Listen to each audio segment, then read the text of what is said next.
Welcome back to the pod. Today I have with me Dawn Cartwright, who is a tantric visionary, sacred writer, and teacher whose work integrates ancient tantra, Mm. bioenergetics, and modern approaches to embodied sexuality and human potential.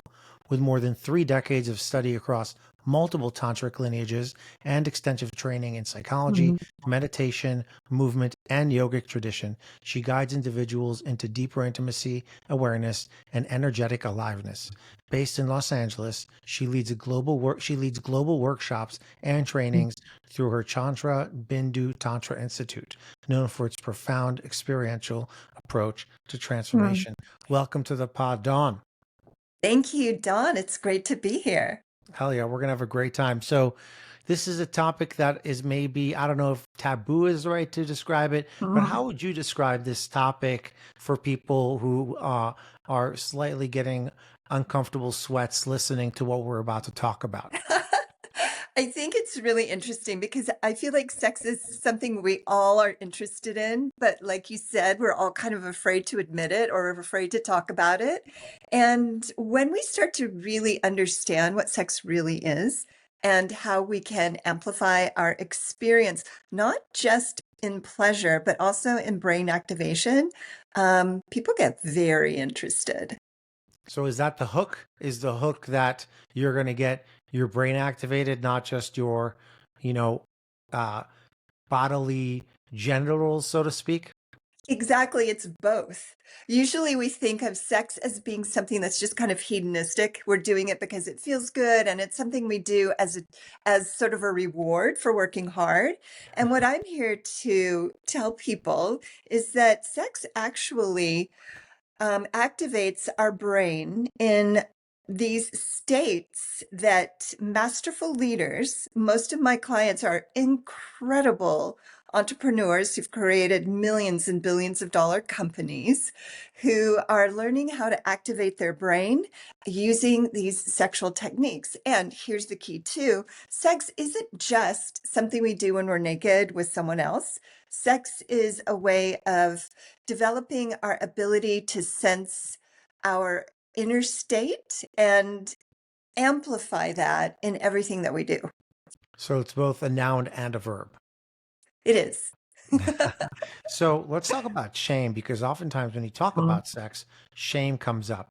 So is that something you work on first when you do workshops, or where do you start? Yeah. The first thing I do when I meet with people is first get to know them, get to know their story. And like you said, most of us, without even realizing it, have shame around sex. We don't realize it, but a lot of our patterns of success, like those of us who work really hard and we're very successful and we're always building something and we're bringing out the best in everybody else. And we're all about, creating the best potential in our businesses or in with our clients. We don't realize that what we're doing there is we're actually delaying pleasure. And we're delaying pleasure because pleasure can start to look dangerous.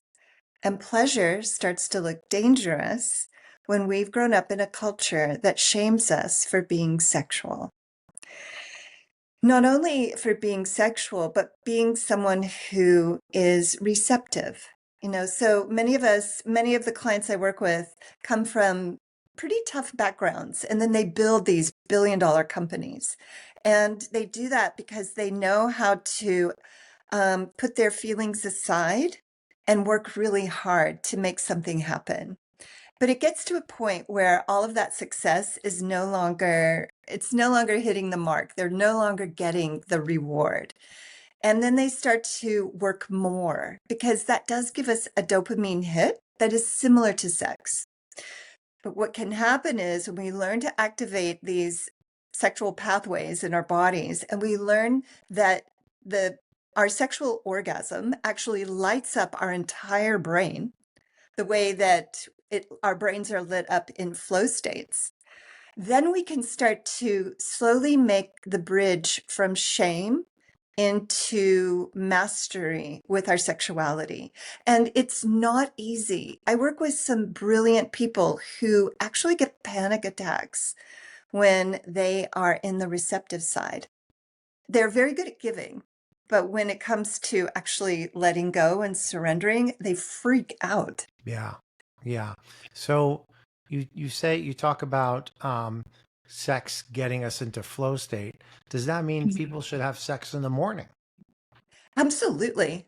People Well, should you have probably sex. think they should have sex all the time, but it seems like for those hardworking Mhm. folks, start the day. You know, a lot of people say, Yeah. "Oh, morning," or I say, "Go for it in the morning." 100%, because you're already getting all those great neurochemicals in your bloodstream. You're activating your brain and you're starting out in a peak state. In fact, I was just writing about putting sex first. We usually look at it as a reward, something that we do when we after we finish the day. But after we finish the day, we're exhausted, and our Yeah, partner's looking at us like, "Are you nuts? This is the last thing I want to do." But if we start to wake up early, we make time for sex first, and we do this as if we are elite athletes, because elite athletes have rituals and things that they do every single day. And it's not just to condition their body, it's to condition their brain and the relationship between their brain and their body. And well, if we're going to condition ourselves, why not do it by having sex? I don't think any listener would disagree. So let's move to Tantra because Tantra is this Mhm. word, a sacred word. Mhm. People might not know what it means. Let's start by defining it, and then let's move towards what a tantric retreat even looks like. Sure. So there are two terms that we want to be familiar with here. One is Tantra, the other is Neo-Tantra. Tantra is the ancient classical practice, and I have had the great honor of being initiated into the classical tantric practice in India. And Tantra means literally the technique that brings together the geometric form of the deity with the mantra or the sound of the deity. Now, this sounds very esoteric, and it is, but it's also practical. It's showing us how light becomes matter. It's actually the technique for us to illuminate our full potential while in the body. And we do this through rituals and chanting and all the sort of esoteric practices that you might imagine. Neo-Tantra is what I teach. And this is bringing those kinds of techniques and concepts into the modern world and relationship. Mm-hmm. So Neo-Tantra is the union of the body and the spirit, or our potential, we could call it that, and who we are now and who we can be. Doing this through these techniques like body scanning, eye gazing, saying each other's name during sex. All of these start to activate parts of our nervous system and our brain that don't normally get activated. And then we literally open up our nervous system to a mastery level of expression. And so that is what Tantra is. That's what Tantra is. It's not a religious, many people think of it as a religious path. It's actually a path of self actualization. It's a way to activate our full potential. And Neo Tantra is a way to do that through intimate relationships, including our relationship with our own body, and through sex. And by realizing that what most people experience as orgasm is probably 10% of their potential. There Like is our brain, so, we're only using a part of it. yes, exactly. And they're the same. It's kind of the same because orgasm lights up the brain. So if we learn to light up the full brain and we can learn how to stay in that state, which doesn't mean we're having Harry Met Sally orgasms all day. It actually means that we've gotten to the place where we're actually not going into convulsions. We're just mainlining that level of aliveness, peak state all day long. So it sounds like Neo Tantra is the tradition and theory, while, excuse me, Tantra is the tradition and theory, while Neo Tantra is the practice and practical nature of what you're actually doing. It is, and the modernized version. It's Modernized. it's a more for modern relationships. So Tantra is extraordinary. It's quantum physics. It's huge. Neo-tantra is, how do we take those concepts and live them in our relationships? How do we, like, I love your theme of belonging. How do we belong through our internal experience of one another? And Hmm. so, most of us have developed the ability to read a room, how to know how to activate a room, but we still can't receive. And so Tantra teaches us how to be both expressive, but also reflective and accepting, and creates more of a resonant field that is actually even more dynamic. It's like a next level flow state. There is an irony of people who can light up a room being the center of attention, but almost what we're arguing is you need to be the center of attention in the bedroom. So there's a bit of a dichotomy there that I'm observing. True, true. And often if we're lighting up the room, I'm not gonna, well, I am gonna generalize. I'll go ahead and generalize. Often when we're lighting up the room, we're giving a lot, but we're doing that as a protection. That's And, absolutely true. That's why I try to. you know, That's why I end up trying to be the center of attention because I don't want to expose myself or get have somebody say something that I don't want to talk about or whatever. exactly. It puts you in control. You're leading. You're leading. And what does it mean to be in something that is actually mutual, where there's a mutual giving and receiving? There's this, and I feel like that's what human beings are evolving into, and also what our experience of sex is evolving into. Mm, Then the experience of shared orgasm is not, it's not something that we have to try hard to have happen. It's actually what we're built for. mm. So let's move forward to working with groups because this sounds very scary about working with groups about this stuff. Tell us, let's start before we talk about the actual work that you do in these groups. Let's start by talking about creating the safety with a group and Mhm. how does that even happen? Does everybody show up naked?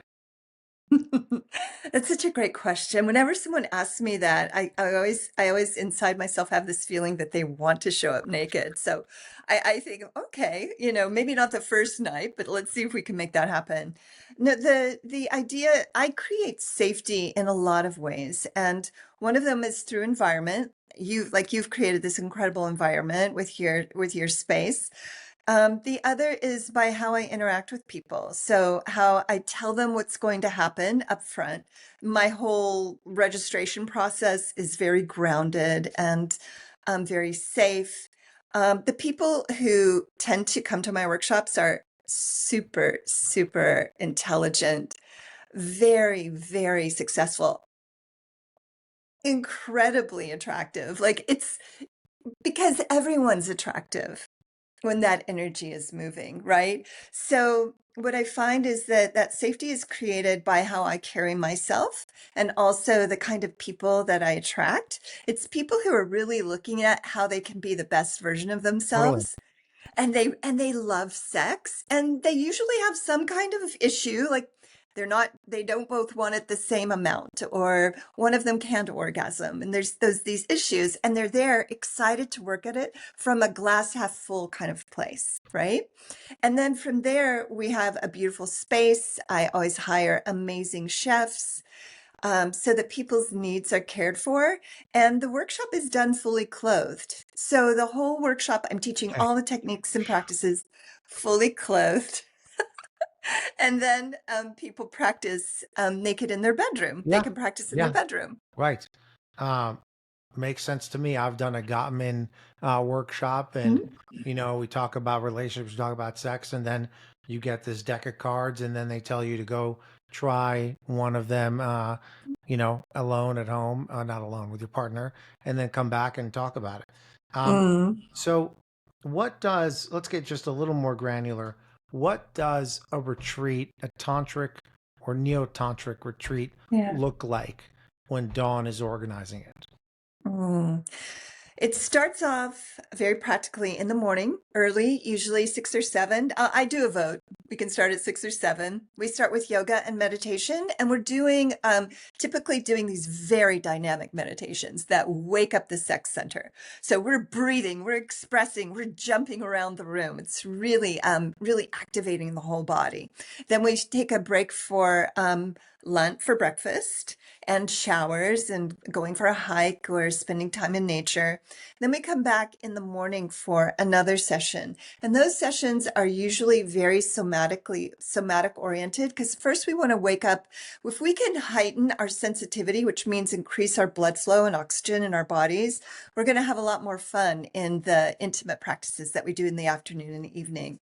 So I'll teach body scanning. I'll teach how to track pleasure in the body, because usually pleasure starts to build, or that intensity starts to build, and we'll distract. We'll make it funny, or we'll do something to bring the pleasure back down. So I teach people how to increase their capacity for pleasure through somatic practices like that body scanning, body mapping, conscious touch, the use of saying each other's names. There's actually a study that was done that women will orgasm more easily when their partner is saying their name during lovemaking. You can try that one tonight or in the morning.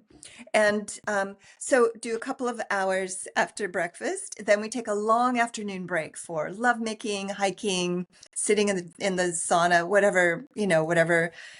And then we come back in the late afternoon, and I sort of lay down the tracks for the evening ritual. So that's where I'm teaching the very focused, intimate practices. How do we stay in this very yin-yang relationship with our partner, not always taking the lead, not hiding? And we do a lot of that through things like eye gazing and through touching and giving feedback, really feeling like a team. Nobody's broken, and nobody's, we're not trying to break, we're not trying to diagnose or fix anyone, but we're doing these intimacy practices and also communication, tons of nonviolent communication, so that we can be very clear about what we need and feel like a team in finding out how to meet those needs. Then we take a break. Usually we'll have like a candlelight dinner. I ask my chef to make it sort of special, a little bit sexy at night. We'll actually dress for dinner, but like yoga dress kind of wear. And then we go into the evening ritual with candlelight and rose petals and music, and I'll guide us through a ritual. And rituals are so important because rituals are actually what is training our brain that this is a safe place that I can return to even when the workshop is over. So when somebody leaves the retreat, what can they expect and how long does it last? Yeah. So immediately after the retreat, you're getting all these emails from Yeah, people who you're are just having, wanting. the sexual experiences of their lives, like Yeah. nothing, they can't believe it. And, here's what's also funny. Like, I have clients that I've had for 30 years, people who are still coming to my workshops. And these people, the experiences they are having are just blowing my mind. And so it does continue, but yes, there is like a little bit of a dip after, you have the big experience that is also because of all the people that you're interacting with and how much input you're getting every day. It's so important to be together, honestly, in community. That actually helps our sex life. Then we go back to our home and our routine. It dips a little bit, but you're going to find that you'll never look at sex again after Mm, a Tantra mm. workshop. And this is across the board.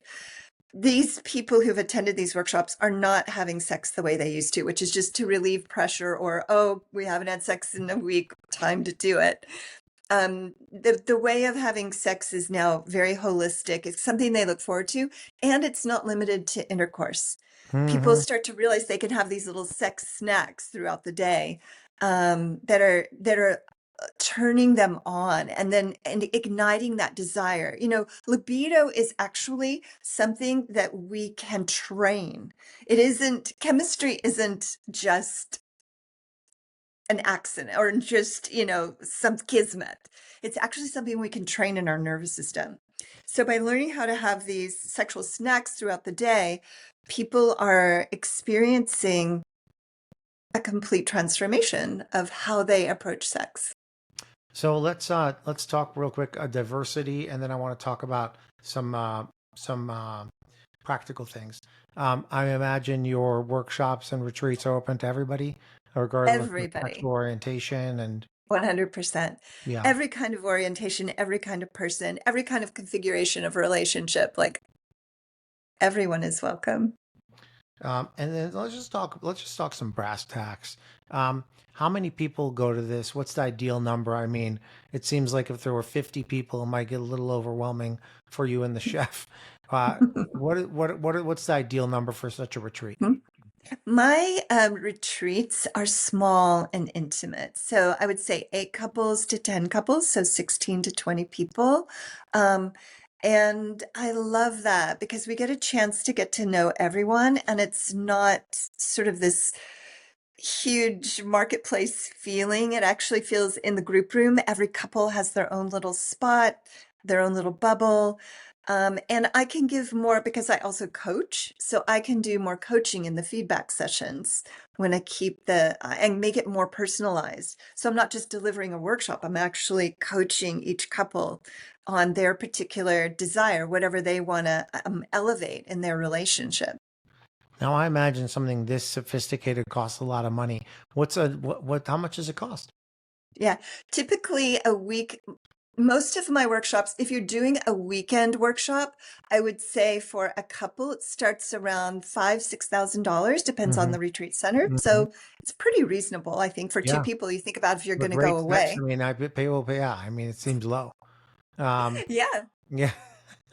And then if I do longer retreats, that's going to be more closer to Sure. seven, Or eight, nine, one-on-one ten coaching or thousand. things of that Yeah. nature. Um, Yeah, exactly. do you get repeat customers? I mean, I A imagine, 100%. like, I mean, if I get, it's almost like give me the keys to the castle, do I need to come back? My clients, this becomes sort of a way of life for them. It's what they do for themselves. And so yes, I have clients who've been with me 30 years, 20 years, whose relationships are just continuing to get better. Hmm. So yeah, people stick around for a while. And typically when people start working with me, they'll work with me for about 4 or 5 years, usually. And it goes by like this. It sounds like a long time, but it goes by really, really Yeah, fast. time flies when you're having sex. It's an old adage. I just remember. Um, so let's talk about retreat design. What kind of places are you looking for? Does it have to be in the middle of the rainforest? Can it be in an urban environment? Talk to us a little bit about what you look for in a space. Mhm. I think the most important thing for me, because I do teach workshops for couples and singles, by the way. There's couples workshops and there's Yes, couples and singles it's workshops. So I do. important to know. Workshop doesn't necessarily mean a lot of people. Yeah, Yeah, and it can also be women's workshops. So I love bedrooms that have a bathroom attached. This is of so course. key. I mean, yeah. That's Otherwise I can't sell it. Like I can sell, everybody will buy, I'll sell out the rooms that have bathrooms and then I can't sell the other rooms, right? Good news is So at my retreat facility, we got a bathroom in every room. Very important. you're so smart. That is the absolute ideal. And then to have it be, private, so people feel like they can go in their bedroom and it's kind of quiet and they don't mind hearing a little And bit of pleasure in the soundproofing. next room. Okay, but soundproofing seems to be very important, I would imagine, so people can Yeah, let go, maybe, $100. or get inspiration. They can leave the Or door get open. inspiration. They can leave the window Yeah, open, get yeah. some inspiration. That's happened. But one time I was actually in a retreat and somebody was outside clapping. They were like, Love I that. mean, you have to be there, but it You got to becomes, have a sense of humor. You got to be a certain type of yes, person for this kind of thing, I imagine. sex has to become something that is normal and human. And it used to happen all this together in caves, let's be honest, you know? I always say that the events are the second longest form of events are the second oldest form of human interaction, with sex being the first. I Although love sex is it. technically an event, so I love that. That's so true. And in these retreats too, things like where people can gather, like in a hot tub, they love doing that, or in an outdoor space, or so I love having, and also in the group room having, usually like wooden floors or just like a really nice clean space with great acoustics, great sound system. Proximity to hiking is great, being close to nature and being able to get out.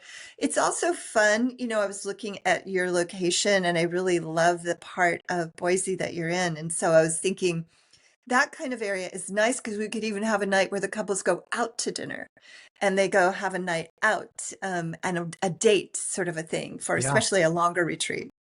That'd be cool if everybody goes on a date and then comes back. That's kind of a cool idea. It's really, really fun. This is the good thing about having sex in a group. It's not sex in a group, but It's not group being, sex, it's sex in a group. yeah, everybody sort of outdoes everybody else when they go on the date.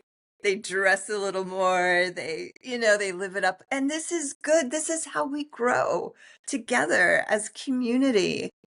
This is what we're meant to do. We're meant to learn from each other. When we're together in a space, our nervous systems actually co-regulate, right? And we have access to wisdom, actual embodied wisdom that we wouldn't have access to on our own. So being in groups I think it's where we need to go. So it sounds like access to nature, access to wellness, access to private rooms, access to spaces that are open and welcoming, but also have sound and acoustics and all that, and maybe like a fire pit or something like that. And then access Yeah. to maybe going out and um, well. This has been an awesome conversation. I've learned a ton. Are there any questions I should ask you that I haven't? I think you've asked me some really, really good questions. Oh, here's a question that everyone loves to know. What is tantric sex? Okay. Right? So tantric sex is sex where you're both actually there while it's happening. So it's learning to be incredibly present, open, to give and receive, and to let your sexual energy and your arousal and your love light up your whole body and Mhm. activate your whole life. Beautiful. Well, that's a great way to end on. Thank you so much, Dawn. This has been a great conversation. Thank you so much, Dawn.